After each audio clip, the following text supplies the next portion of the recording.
there was that one place I always thought about, and I just wanted to be there with you. The place that no eye has ever seen, the place that no heart has ever perceived. I had a great feeling inside of me. Assalamualaikum warahmatullahi wabarakatuh. Perkenalkan, saya Nisa Putri Rahmadani dengan NIM 2521086 dari kelas PTIK 6C.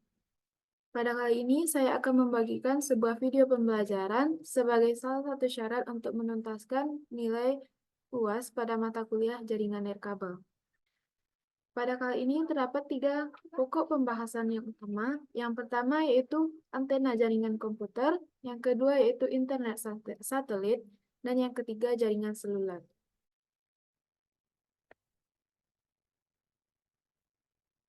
Kita masuk kepada bahasan yang pertama, yaitu jaringan antena komputer.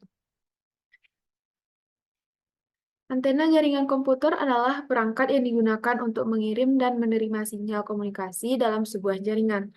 Antena memainkan peran penting dalam konektivitas, jangkauan, dan kualitas jaringan. Dalam dunia yang semakin terhubung secara nirkabel, antena jaringan komputer ini menjadi salah satu komponen kunci yang mendukung infrastruktur komunikasi. Sehingga antena ini tidak hanya memungkinkan perangkat untuk terhubung ke jaringan tanpa kabel, namun juga memastikan transmisi data yang efisien dan dapat diandalkan. Pada saat sekarang ini, sudah banyak jaringan-jaringan yang menggunakan tanpa kabel. Salah satunya, seperti yang saya sebutkan tadi, adalah antena jaringan komputer yang digunakan tanpa kabel atau wireless. Terdapat 3 fungsi utama dalam antena jaringan komputer. Yang pertama yaitu sebagai transmisi sinyal, di mana antena ini akan mengubah sinyal listrik menjadi gelombang elektromagnetik yang sehingga dapat ditransmisikan melalui udara, sehingga para penggunanya dapat berkomunikasi. Fungsi yang kedua yaitu penerimaan sinyal. Antena juga bertanggung jawab untuk menerima sinyal-sinyal yang dikirimkan oleh perangkat lain di jaringan. Kedua fungsi ini akan saling terhubung, di mana antena ini akan mengirimkan sinyal atau mengubah sinyal menjadi gelombang elektromagnetik, dan antena ini juga akan mengubah sinyal tersebut yang dikirimkan oleh perangkat lainnya. Fungsi yang selanjutnya yaitu sebagai pengarah sinyal, di mana beberapa jenis antena ini dirancang untuk mengarahkan sinyal dalam pola tertentu, sehingga dapat meningkatkan jangkauan dan kestabilan koneksinya. Karakteristik antena jaringan komputer ini terdapat 4. Yang pertama yaitu frekuensi. Antena jaringan komputer ini dirancang untuk beroperasi pada frekuensi tertentu yang sesuai dengan aplikasi jaringannya. Karakteristiknya yang kedua yaitu impedansi, di mana resistansi listrik yang mempengaruhi efisiensi transfer daya ke antena. Yang ketiga yaitu polarisasi, arah orientasi gelombang elektromagnetik yang dipancarkan atau diterima oleh antena. Yang selanjutnya yaitu kemampuan antena untuk memperkuat sinyal yang dipancarkan ataupun diterima. Antena ini memiliki 2 jenis yang utama, yaitu antena omnidireksional, di mana antena ini memiliki pola radiasi yang merata ke segala arah, mirip dengan pola radiasi cahaya lampu pijar. Dengan kata lain, antena ini mampu menjangkau 360 derajat atau seluruh arah di sekitarnya.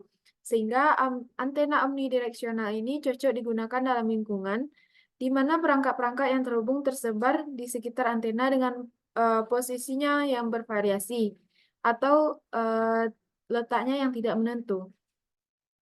Yang kedua yaitu antena direksional. Berbeda dengan antena omnidireksional, antena direksional ini memiliki pola radiasi yang terfokus ke arah tertentu, sehingga antena ini biasanya digunakan untuk menghubungkan 2 titik yang berada dalam jarak yang cukup jauh secara langsung. Contoh penggunaan antena direksional ini adalah dalam memperluas jangkauan sinyal Wi-Fi di antara dua bangunan. Sebenarnya ada satu lagi jenis antena jaringan komputer, yaitu antena isotropik. Antena isotropik ini adalah sebuah teknologi atau antena yang mengacu pada antena ideal yang memancarkan daya secara merata ke segala arah dalam ruang 3 dimensi. Antena ini digunakan sebagai standar perbandingan dalam mengukur kinerja antena lainnya. Dalam prakteknya, antena isotropik tidak dapat terwujud secara fisik. Namun, konsep ini sangat penting dalam perhitungan dan analisis dalam bidang antena dan komunikasi nirkabel. Jadi, perbedaan dari 3 jenis antena ini yaitu antena isotropik ini adalah antena yang memancarkan daya secara merata ke segala arah. Sedangkan antena direksional ini adalah antena yang memancarkan radiasi atau daya yang terfokus ke arah tertentu. Dan sedangkan antena omnidireksional ini adalah antena yang memiliki pola radiasi yang merata ke segala arah, berbeda dengan antena isotropik tadi. Nah, setelah tadi terdapat tiga jenis antena secara umum, kita akan membahas macam-macam antena yang lebih spesifik. Yang pertama yaitu antena omnidireksional.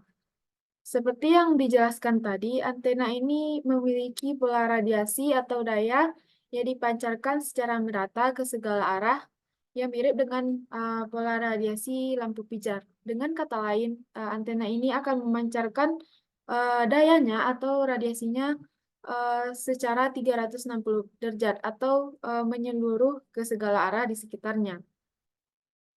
Antena ini omnidireksional ini memiliki beberapa kelebihan yang membuatnya menjadi pilihan yang ideal dalam berbagai aplikasi komunikasi. Salah satunya adalah kemampuan untuk menjangkau segala arah dan secara merata, sehingga cocok digunakan dalam lingkungan yang membutuhkan cakupan sinyal yang bisa dikatakan luas. Selain itu, antena ini juga relatif mudah untuk dipasang dan tidak memerlukan penyesuaian arah yang rumit. Namun, antena omnidireksional ini juga memiliki kelemahannya, yaitu cakupan sinyalnya yang kurang fokus dibandingkan dengan antena direksional, sehingga rentan terhadap interferensi sinyal dari arah lain. Nah, pada bagian kanan atas ini adalah gambar dari antena direksional. Jenis antena yang kedua yaitu antena grid. Antena grid ini berbentuk seperti jaring, dapat dilihat pada gambar sudut kanan bawah. Seperti jaring, antena ini juga termasuk dari antena direksional yang memiliki polarisasi ke arah tertentu atau lebih berfokus kepada satu arahnya.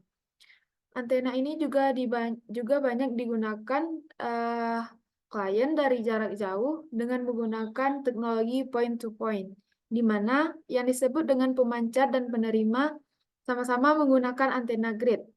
Sehingga frekuensi yang dimiliki antena ini yaitu 2,4 GHz dan 5,8 GHz. Dan juga antena ini memiliki gain hingga 27 dBi.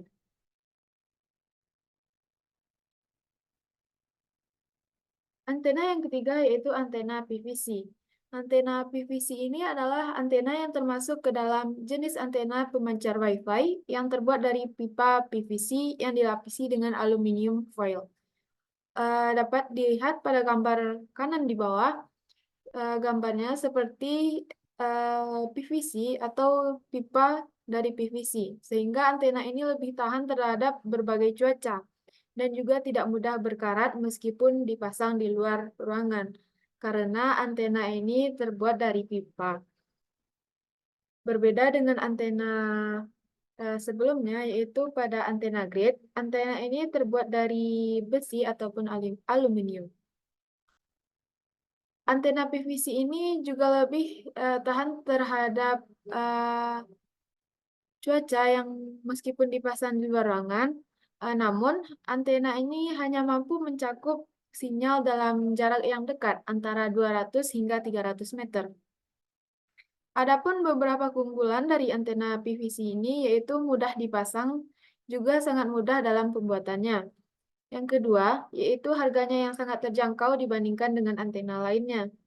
Yang ketiga, antena PVC ini memperkuat sinyal modern, WLAN, USB, dan juga handphone.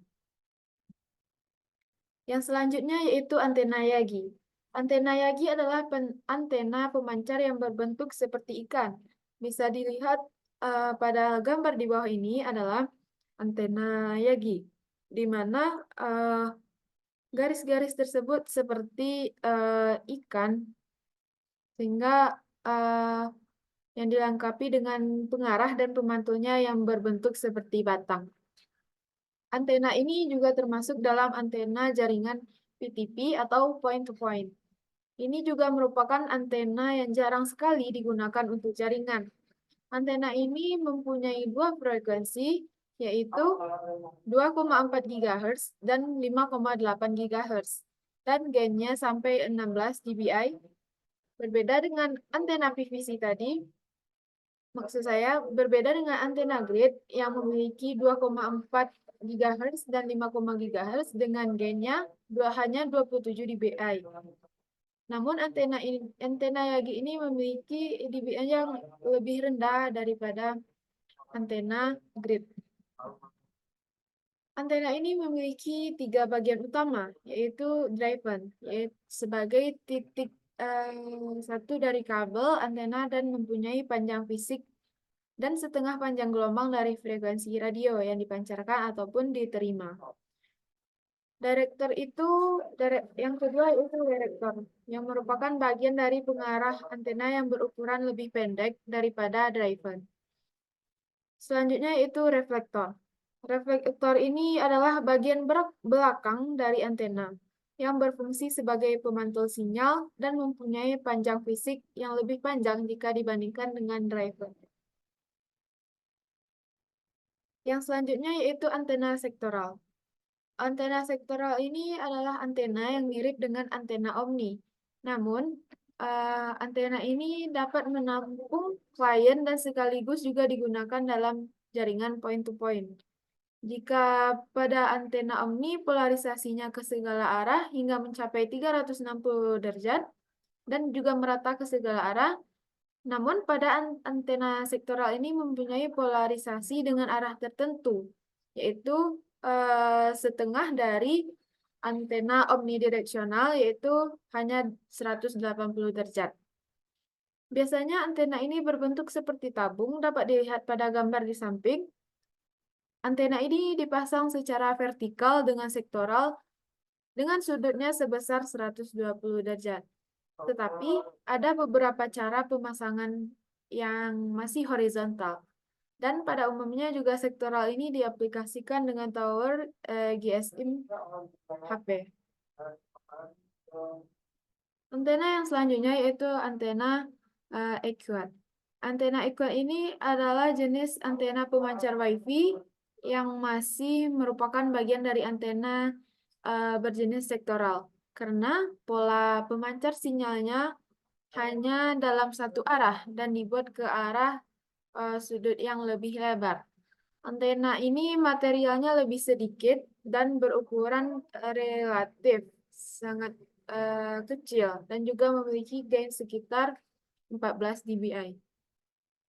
Biasanya juga antena EQUAD ini banyak digunakan untuk akses point ketika klien berada dalam sebuah area. Gambar di bawah ini adalah gambar dari antena EQUAD. Yang selanjutnya yaitu antena wajan bolik. Antena wajan bolik ini hampir mirip dengan antena parabolik, hanya saja pada bagian reflektor parabolik disknya menggunakan bahan dari wajan, yaitu bahan aluminium. Biasanya antena wajan bolik ini banyak diaplikasikan untuk lebih perkuat sinyal yang berasal dari hotspot dengan jarak lebih jauh dan sulit ditangkap oleh USB wireless adapter. Seperti namanya, antena wajan bolik. Antena ini memiliki bahan yang terbuat dari wajan dan bentuknya juga seperti wajan. Yang selanjutnya yaitu antena parabolik.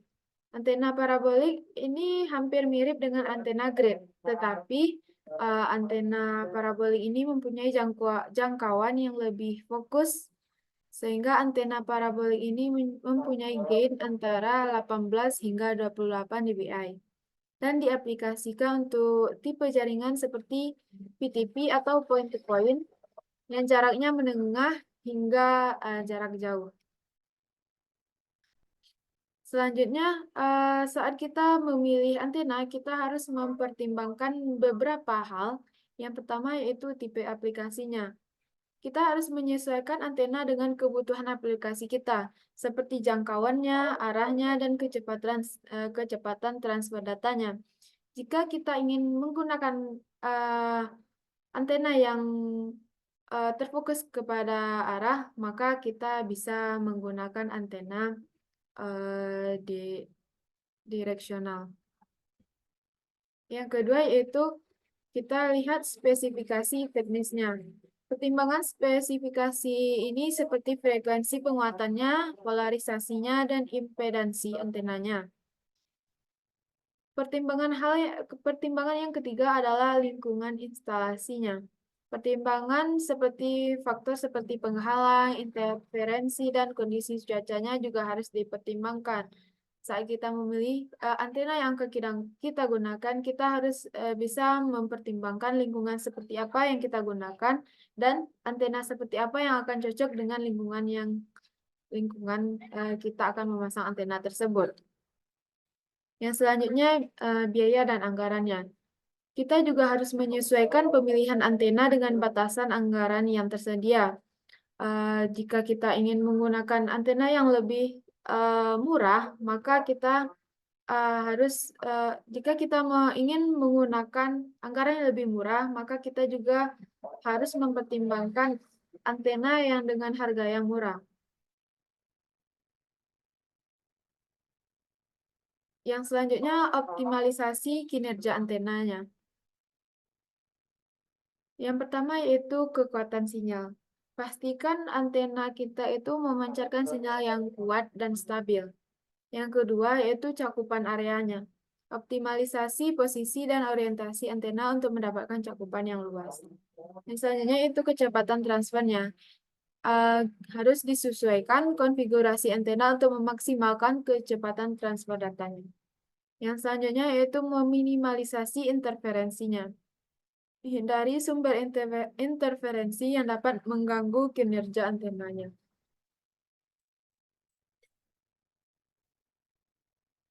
Selanjutnya, kita akan masuk ke pembahasan yang kedua, yaitu internet satelit. Internet satelit ini mengacu pada teknologi yang menggunakan satelit komunikasi sebagai media utama untuk mengirimkan data untuk pengguna dan penyedia layanan internet atau ISP. Sebelum kita membahas lebih lanjut, kita harus mengetahui apa itu internet satelit. Internet satelit ini adalah sebuah teknologi komunikasi yang menggunakan jaringan satelit sesuai dengan namanya untuk menyediakan akses internet ke berbagai wilayah, termasuk ke daerah yang terpencil dan sulit dijangkau oleh infrastruktur terestrial. Satelit komunikasi yang berada pada orbit di atas bumi berfungsi sebagai penghubung antara pengguna di bumi dengan pusat data di darat, sehingga memungkinkan transmisi data, suara, maupun video secara real-time. Internet satelit ini membuka pintu bagi akses internet di seluruh dunia, bahkan daerah-daerah terpencil atau daerah yang sulit dijangkau. Teknologi internet satelit ini akan mengubah cara kita berkomunikasi dan berbagi informasi secara global.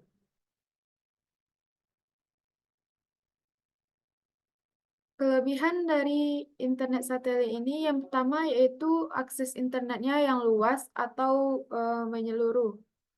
Karena satelit dapat mencakup area yang luas, termasuk daerah yang terpencil atau terisolasi secara geografis. Internet satelit ini memungkinkan masyarakat di seluruh dunia untuk terhubung ke internet. Sehingga walaupun kita berada di daerah terpencil, kita dapat menggunakan akses internet secara global. Yang kedua yaitu ketersediaannya yang tinggi. Internet satelit ini juga memainkan peran yang sangat penting dalam komunikasi darurat dan di daerah yang terpencil. Ketika bencana alam ataupun keadaan darurat lainnya yang mengganggu infrastruktur komunikasi tradisional. Internet satelit juga dapat menyediakan saluran komunikasi yang handal dan cepat untuk mengkoordinasikan bantuan dan penyelamatan. Kelebihannya yang ketiga yaitu mobilitas. Pengguna dapat terhubung ke internet dari mana saja dan kapan saja tanpa harus bergantung pada infrastruktur kabel atau seluler di lokasi tertentu. Sehingga infrastruktur kabel konvensional ini seringkali sulit atau mahal untuk dibangun di daerah yang sulit dijangkau seperti daerah pedesaan atau pulau-pulau terpencil. Maka internet satelit ini adalah eh, salah satu solusi yang dapat ditawarkan jika kita berada di daerah yang lumayan terpencil atau sulit dijangkau oleh infrastruktur.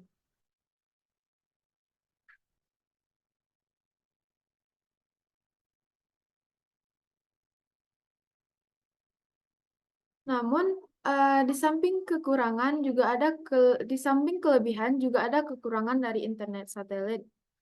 Yang pertama yaitu latensi atau keterlambatan. Internet satelit ini memiliki waktu tunda yang lebih tinggi dibandingkan dengan jenis internet lain seperti fiber optik ataupun kabel. Ini disebabkan oleh jaraknya yang lumayan jauh antara satelit di orbit dan juga bumi, yang menyebabkan waktu lebih lama untuk data dapat melakukan perjalanan bolak-balik. Sehingga akan terjadi sedikit keterlambatan saat kita menggunakan internet satelit dibandingkan dengan yang menggunakan kabel ataupun fiber optik.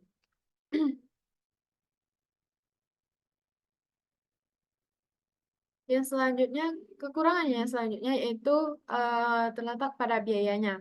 Biaya pemasangan dan peralatan untuk internet satelit ini biasanya lebih tinggi dibandingkan dengan layanan internet kabel atau DSL. Perangkat keras yang diperlukan seperti antena parabola dan modem satelit biasanya itu akan lebih mahal dan biaya langganan bulanannya juga akan cenderung lebih tinggi dibandingkan dengan internet yang menggunakan kabel. Yang selanjutnya yaitu kecepatannya yang tidak stabil.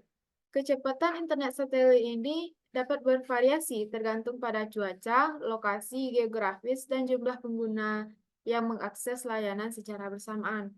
Saat terjadinya hujan deras, salju, ataupun badai, itu dapat mengganggu sinyal dan mengurangi kecepatan internet saat kita menggunakan internet satelit. Kekurangannya yang selanjutnya yaitu kapasitasnya yang terbatas. Layanan internet satelit seringkali memiliki batasan pada jumlah data yang dapat diunduh setiap bulan atau yang biasa kita sebut dengan kuota data. Eh, dalam satu bulan kita akan dibatasi, misalnya kita akan dapat mengunduh hanya 250 giga dalam satu bulan. Saat kuota telah tercapai, kecepatan internet ini biasanya diturunkan secara signifikan, ataupun pengguna akan dikenakan biaya tambahan saat kapasitas bulanan kita telah melebihi batasnya. Yang selanjutnya instalasi perawatan yang memerlukan keahlian lebih khusus dan biasanya memerlukan teknisi profesional. Selain itu, perangkat keras juga memerlukan perawatan rutin untuk memastikan berfungsi dengan baik. Sehingga saat kita menggunakan internet satelit ini, kita juga harus merawat dan mengecek secara rutin. Apakah internet satelit yang kita gunakan ini masih berfungsi dengan baik atau tidak? Yang selanjutnya yaitu pengaruh cuaca.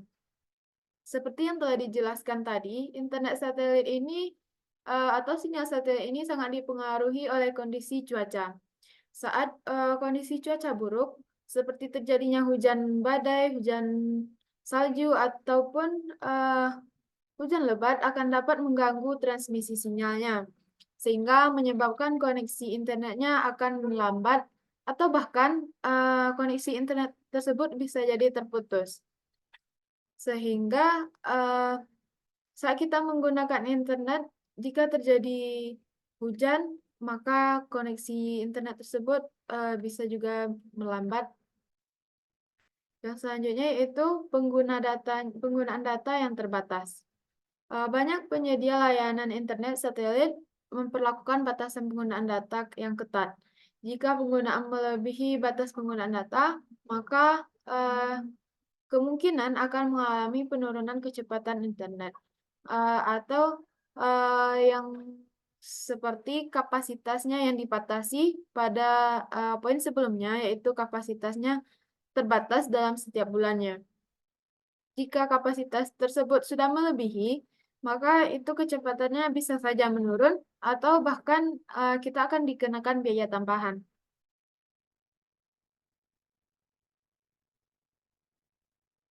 Yang selanjutnya kita masuk ke jenis-jenis dari internet satelit. Yang pertama yaitu geostationary Earth Orbit. Satelit ini berada pada orbit geostasioner sekitar 35,786 km di atas khatulistiwa bumi. Satelit ini akan tampak diam di satu titik di langit karena berputar bersama dengan rotasi bumi. Jenis yang kedua yaitu medium Earth Orbit. Satelit ini berada pada ketinggian 8.000 hingga 20.000 km di atas permukaan bumi. Seperti namanya yaitu medium, ketinggiannya berada di rata-rata. Ya, seperti yang disebutkan tadi, 8.000 hingga 20.000 km di atas permukaan bumi. Yang ketiga yaitu low Earth Orbit. Satelit ini berada pada ketinggian 500 hingga 2.000 km di atas permukaan bumi.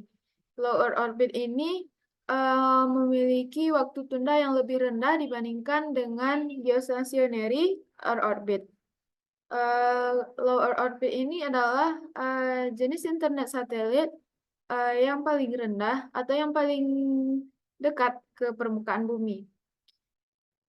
Ketiga jenis internet satelit ini adalah internet satelit yang berdasarkan jarak atau ketinggiannya dari permukaan bumi.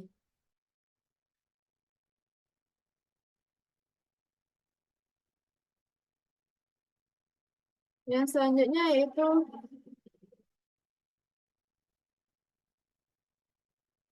kita masuk ke cara kerjanya. Cara kerja internet satelit ini secara garis besar dapat dibagi menjadi 4. Yang pertama yaitu uplink. Uplink ini adalah pengiriman data dari pengguna ke satelit. Pengguna akan mengirimkan cara kerjanya.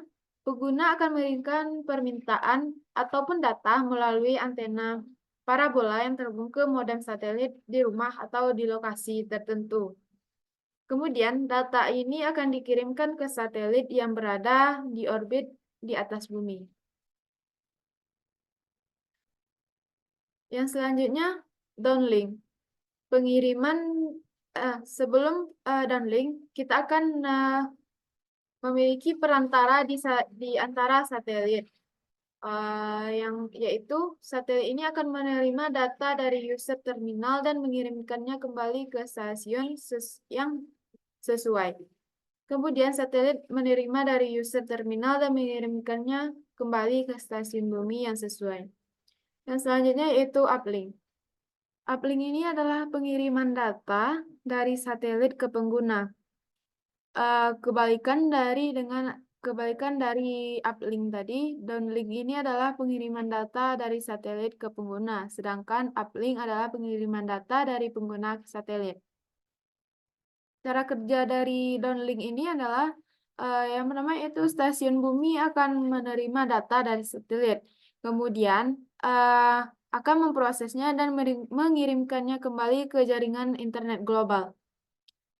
Kemudian data yang diminta oleh pengguna atau yang diperlukan dari internet ini akan dikirimkan kembali melalui jalur yang sama, yaitu dari stasiun bumi ke satelit, lalu ke antena parabola penggunanya.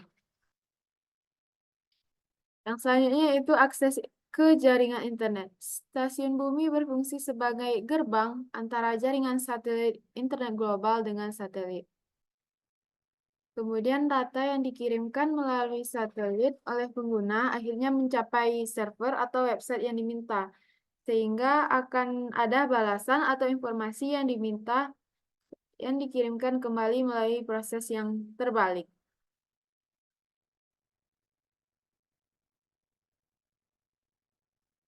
Ada beberapa faktor yang akan mempengaruhi kinerja internet satelit.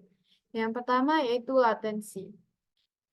Waktu yang dibutuhkan untuk data dapat melakukan perjalanan dari pengguna ke satelit dan kembali lagi ke pengguna, atau dari uplink kemudian kembali lagi ke downlink, ini biasanya lebih tinggi dibandingkan dengan layanan kabel karena jaraknya yang bisa dikatakan lumayan jauh. Faktor yang kedua yaitu faktor kecepatan. Internet satelit ini terpengaruh oleh teknologi satelit, jumlah penggunanya pada satu satelit, dan kapasitas downlinknya tersedia dari stasiun bumi. Yang selanjutnya yaitu kualitas sinyal. Dipengaruhi oleh cuaca seperti yang saya jelaskan pada bagian kekurangan dari internet satelit. Internet ini akan dipengaruhi oleh cuaca dan kondisi atmosfer yang dapat mempengaruhi kecepatan dan konsistensi sambungannya. Saat cuaca sedang buruk, saat cuaca sedang terjadi badai atau hujan, maka koneksi dan kecepatannya bisa saja menurun bahkan terputus. Yang selanjutnya, beberapa aplikasi internet satelit yang dapat digunakan. Yang pertama yaitu pada dunia militer, dapat digunakan sebagai komunikasi di daerah terpencil dan medan perang. Sesuai dengan kelebihan dari internet satelit tadi, internet satelit ini dapat digunakan di daerah yang terpencil atau daerah yang terpelosok dan juga pedesaan. Maka ini sangat cocok digunakan pada dunia militer. Yang kedua yaitu pada dunia maritim. Ini akan memberikan akses internet kepada kapal saat di tengah laut. Saat kapal berada di tengah laut itu biasanya tidak akan mendapatkan sinyal, sehingga tidak akan bisa berkomunikasi dengan orang yang berada pada kapal tersebut. Sehingga internet satelit ini merupakan solusi dari hal tersebut. Yang selanjutnya digunakan pada keadaan darurat. Internet satelit ini dapat digunakan dalam situasi darurat di mana infrastruktur komunikasinya terputus. Yang selanjutnya digunakan pada pendidikan dan kesehatan, yang memberikan akses internet di daerah terpencil yang tujuannya untuk pendidikan ataupun layanan yang memberikan layanan kesehatan secara jarak jauh. Contoh penyedia layanan internet satelit ini, yang pertama yaitu Starlink. Starlink adalah proyek dari SpaceX yang merupakan perusahaan milik Elon Musk yang bertujuan menyediakan internet satelit berkecepatan tinggi dan latensinya yang rendah melalui konstelasi satelit di orbit rendah bumi atau LEO, Low Earth Orbit. Starlink ini menawarkan kecepatan internet yang bervariasi, yaitu antara 50 Mbps hingga 150 Mbps, dengan latensinya sekitar 20 hingga 40 meter per second. Yang kedua yaitu HughesNet, yang merupakan salah satu penyedia layanan internet satelit terbesar di Amerika Utara. HughesNet ini menggunakan satelit di orbit geostasioner atau yang paling tinggi jaraknya dari permukaan bumi untuk menyediakan layanan internet dengan kecepatan hingga 25 Mbps untuk unduhan dan 3 Mbps untuk unggahan. HughesNet ini dikenal dengan jangkauannya yang luas dan stabilitas layanannya. Yang selanjutnya, Viasat, yang sebelumnya dikenal dengan Ixsat, yang menawarkan layanan internet satelit dengan kecepatan hingga 100 Mbps di beberapa daerah. Viasat ini juga menggunakan satelit di orbit geostasioner atau orbit yang letaknya paling tinggi dari permukaan bumi dan menawarkan berbagai paket data dengan batasan pengguna yang berbeda-beda.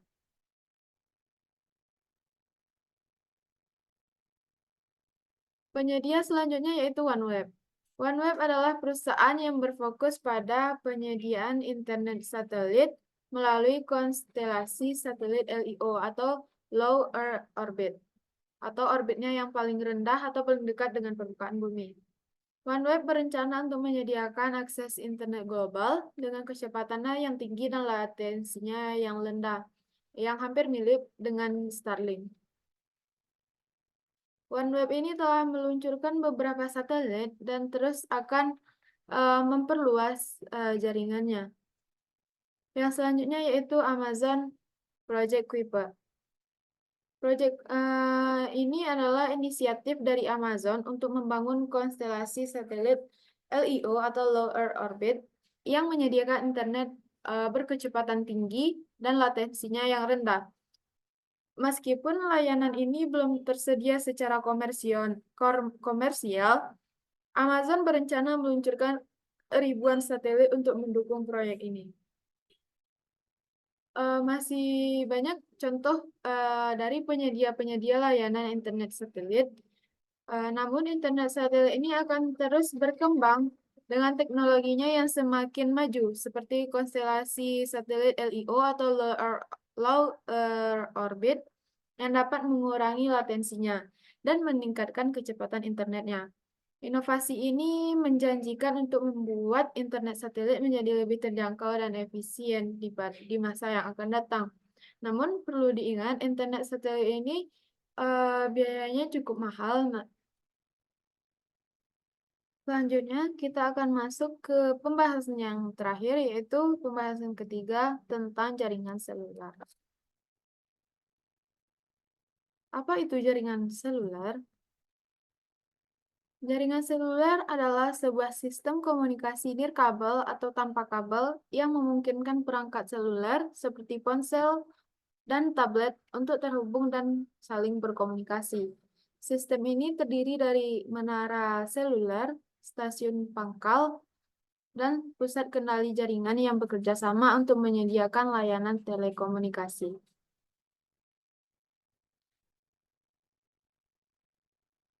Komponen utama dari jaringan seluler ini ada 3. Yang pertama yaitu menara seluler, stasiun pangkalan, dan pusat switching serta database pelanggan yang bekerja sama untuk menyediakan layanan telekomunikasi yang andal. Yang pertama yaitu menara dan antenanya.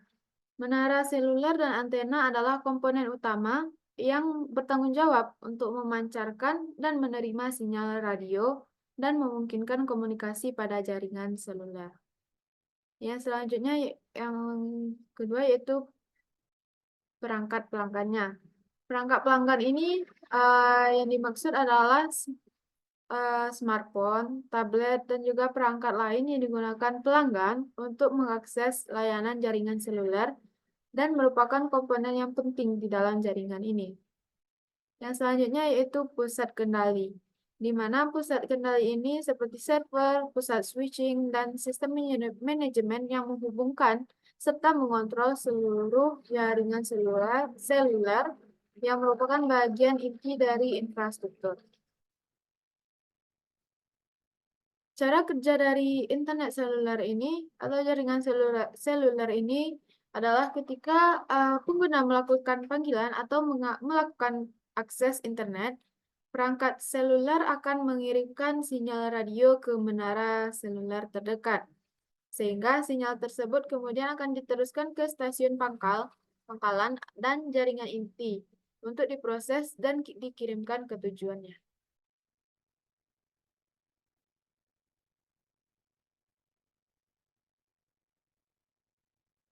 Terdapat 5 generasi dari jaringan seluler hingga saat ini. Dimulai dari yang pertama, yang terendah, yaitu generasi pertama. Generasi pertama jaringan seluler ini adalah analog dengan kemampuan suara yang dasar. Sistem ini dimulai pada tahun 1980-an. Yang selanjutnya yaitu 2G. Atau GSM dan CDMA. Generasi kedua ini memperkenalkan komunikasi digital, SMS, dan layanan data dasar. Sistem digital ini pada tahun 1990-an.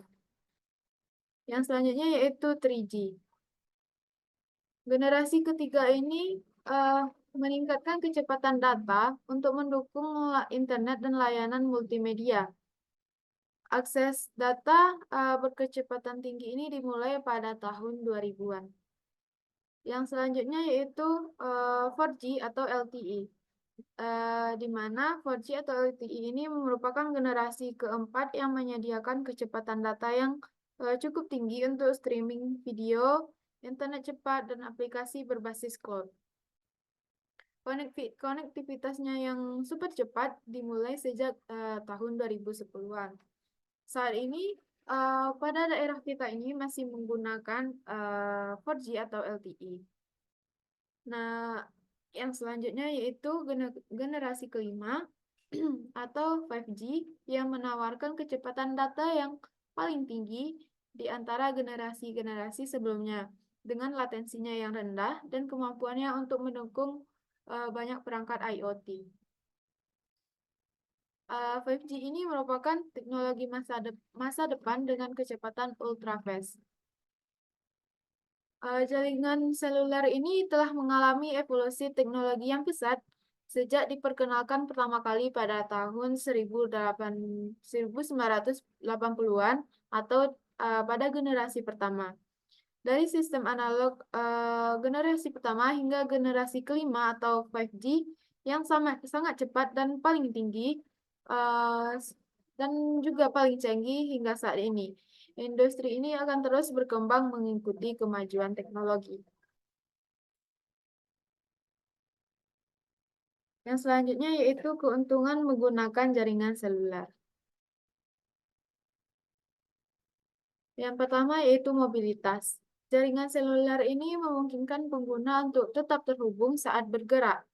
Ini berarti kita bisa melakukan panggilan, mengirimkan pesan, dan mengakses internet di mana saja dan kapan saja selama kita berada pada cakupan jaringannya.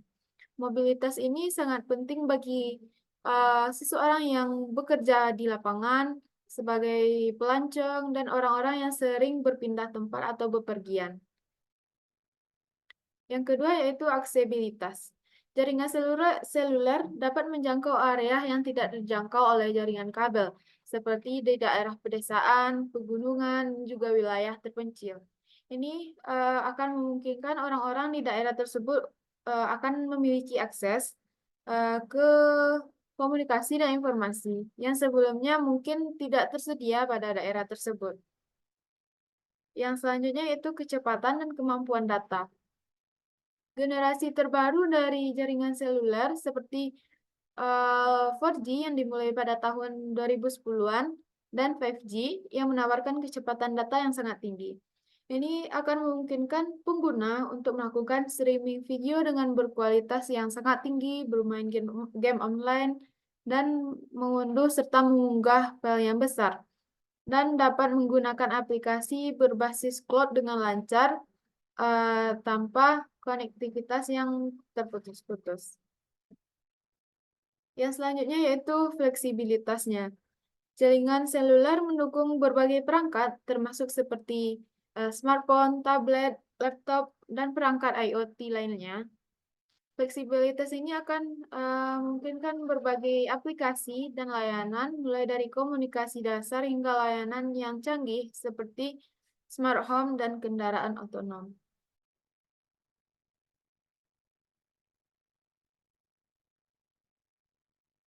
Di samping kelebihan, jaringan seluler ini juga memiliki beberapa kekurangan, di antaranya yang pertama yaitu cakupannya yang terbatas.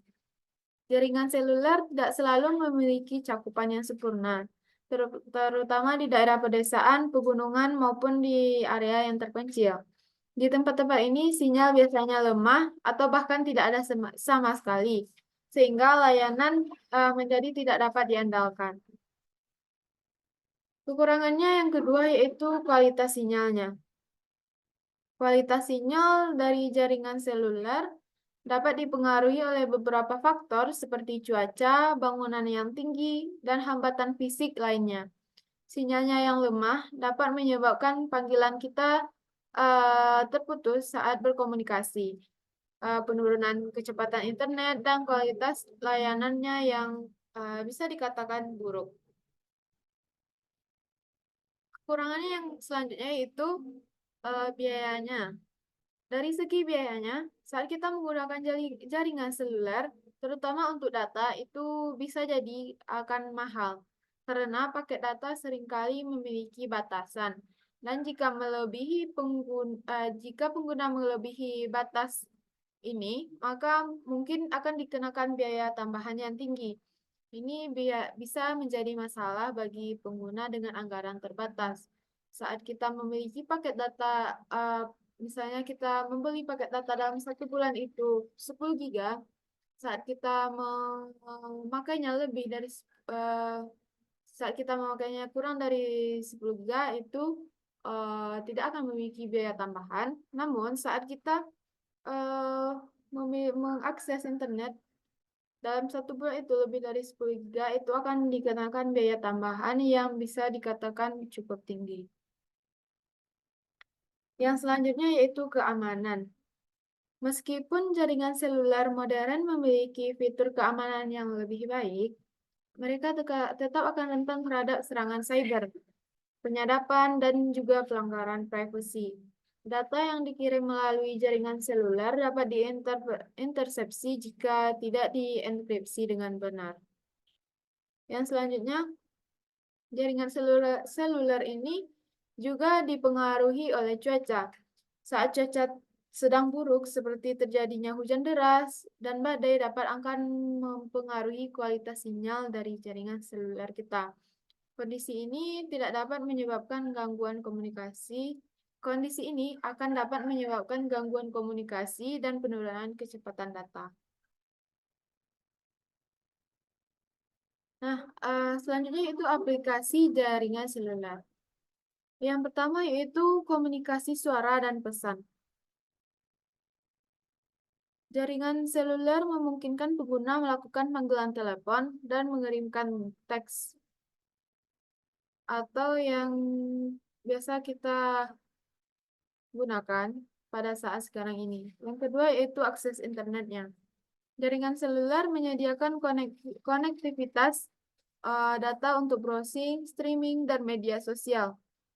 Pengguna dapat mengakses internet, email, dan berbagai aplikasi web melalui perangkat seluler di mana saja dan kapan saja selama pengguna tersebut berada dalam jangkauannya.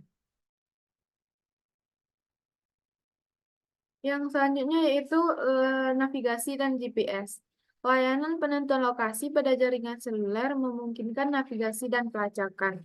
Fitur-fitur seperti GPS dan pencarian berbasis lokasi memungkinkan pengguna untuk mendapatkan informasi yang relevan dengan posisi mereka berada. Contohnya, saat kita menggunakan Maps, kita akan mengetahui saat kita tersesat, kita akan mengetahui di mana titik kita berada. Sehingga kita dapat mengirimkan pesan ataupun komunikasi melalui telepon kepada saudara kita mengenai informasi lokasi di mana kita berada. Yang selanjutnya IoT atau Internet of Things. Jaringan seluler ini menghubungkan perangkat pintar seperti sensor rumah, kendaraan otonom, dan perangkat industri. Jaringan seluler ini juga mendukung streaming video dan konten multimedia lainnya yang di dalam genggaman tangan.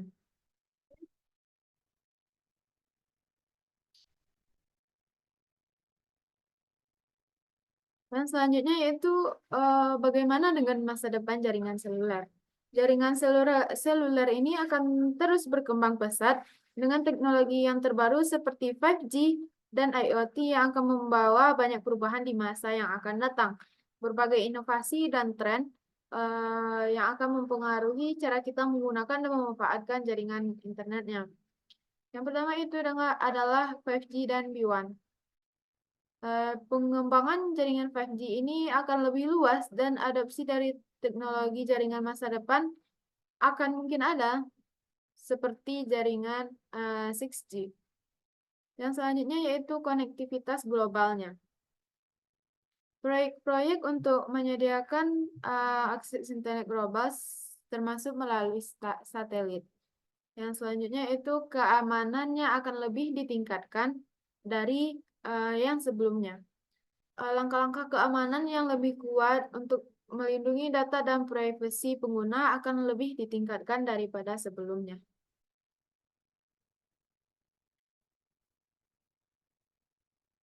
Nah, selanjutnya sebelum kita membahas bagaimana jaringan seluler di dalam kehidupan sehari-hari, kita akan masuk ke dalam tantangan dan isu dalam jaringan seluler. Yang pertama yaitu peningkatan kepadatan trafik. Dengan meningkatnya jumlah pengguna, jaringan seluler harus mengatasi beban trafik yang semakin tinggi. Hal ini membutuhkan investasi yang besar dalam infrastruktur dan teknologi untuk menambah kapasitasnya. Yang selanjutnya yaitu eh, keamanan dan privasi.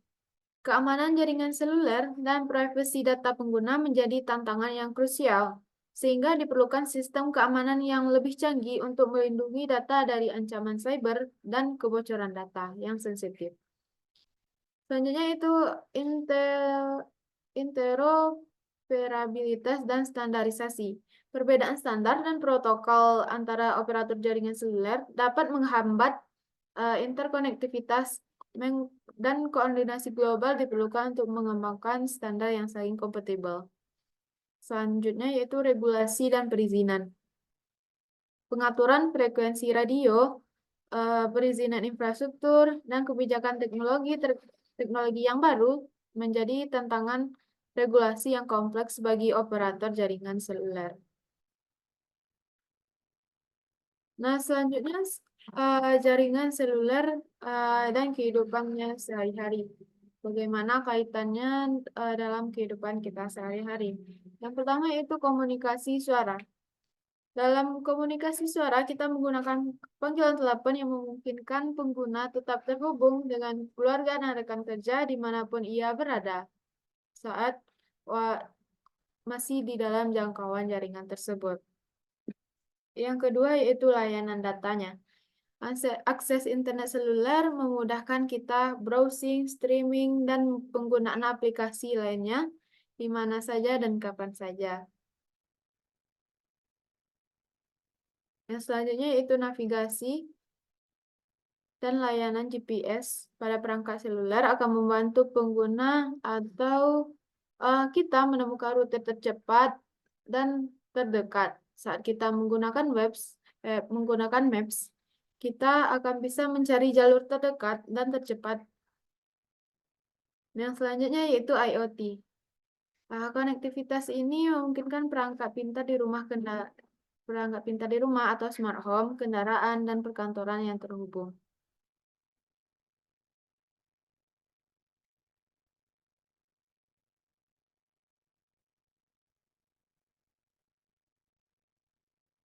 Tantangan dan inovasi jaringan seluler ini sudah kita bahas pada bagian sebelumnya, yaitu eh, kita ulas sedikit lagi, yaitu tentang cakupan terbatas, peningkatan kapasitas, dan keamanan privasi serta energi yang efisien. Ini merupakan tantangan yang sering terjadi, dan kita harus meningkatkan inovasi dari jaringan seluler sehingga eh, keamanan privasi cakupannya tidak terbatas dan kapasitasnya akan lebih meningkat sehingga efisiensi energi untuk mengurangi dampak lingkungan ini juga akan lebih meningkat.